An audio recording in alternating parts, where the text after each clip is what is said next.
Assalamualaikum warahmatullahi wabarakatuh. Dalam menjalankan fungsinya sebagai planners, seorang pemimpin harus mampu memanage seluruh sumber daya organisasi yang dipimpinnya secara efisien dan efektif guna mencapai sasaran-sasaran atau target yang telah ditetapkan. Saya, Anang Budi Setiawan, Kasubag Investasi dan Pemetaan Bagian Tanaman PTPN 4-07 akan menyampaikan perihal manajemen bisnis. Bisnis adalah sebuah organisasi yang menyediakan barang atau jasa dengan tujuan untuk mendapatkan keuntungan. Dalam melaksanakan bisnis, terdapat sumber daya organisasi bisnis yang kita kelola, yang meliputi 4 hal, yakni sumber daya manusia, sumber daya keuangan, aset fisik, dan informasi. Keempat sumber daya tersebut harus dikelola dengan baik, mulai dari planning and decision making, organizing, leading, dan controlling.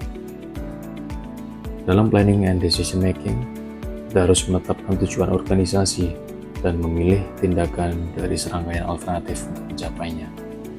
Dalam organizing, menentukan bagaimana kegiatan dan sumber daya akan dialokasikan. Leading adalah kumpulan proses yang digunakan untuk mengatur anggota organisasi untuk bekerja sama dalam rangkaian menuju tujuan organisasi. Controlling adalah proses memantau jalannya organisasi menuju tujuan yang telah ditetapkan. Menurut Henry Mintzberg, ada 10 peran dasar manajer yang dikelompokkan menjadi 3 kategori umum, yaitu interpersonal, informasional, dan pengambilan keputusan. Dalam melaksanakan peranan tersebut, seorang manajer harus memiliki 7 managerial skill. Yang pertama adalah technical, yaitu keterampilan khusus yang diperlukan untuk dicapai atau dipahami berkaitan dengan jenis pekerjaan yang dilakukan dalam sebuah organisasi. Yang kedua adalah interpersonal, yaitu kemampuan untuk berkomunikasi, memahami, dan memotivasi baik individu maupun kelompok. Yang ketiga adalah konseptual, adalah kemampuan untuk berpikir secara abstrak.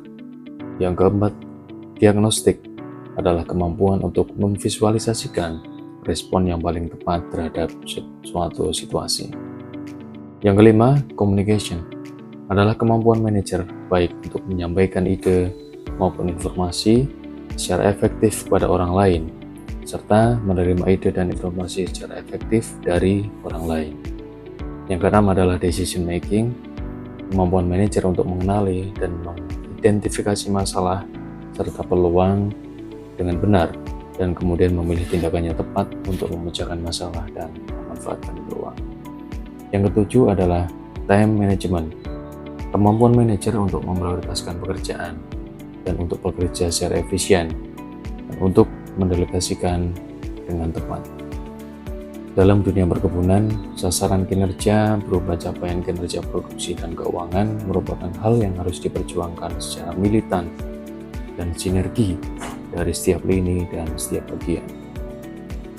Bagian tanaman memastikan pemilihan bahan tanam, pembangunan bibit, pelaksanaan tanaman ulang, tanaman konversi, pemeliharaan TPM untuk menghasilkan TPM yang prima, penggalian produksi, serta pengangkutan yang semuanya bermuara pada pencapaian produksi dan keuntungan perusahaan.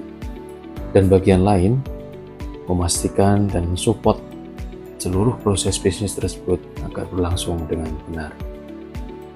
Seluruh fase-fase proses bisnis harus dilaksanakan secara efektif dan efisien dengan membuat keputusan yang tepat, paham resiko, serta dengan bijak menggunakan sumber daya yang ada dengan mempertimbangkan faktor-faktor lingkungan. Cukup sekian video saya tentang manajemen bisnis, semoga bermanfaat dan dapat kita terapkan dalam tim dan keluarga. Wassalamualaikum warahmatullahi wabarakatuh.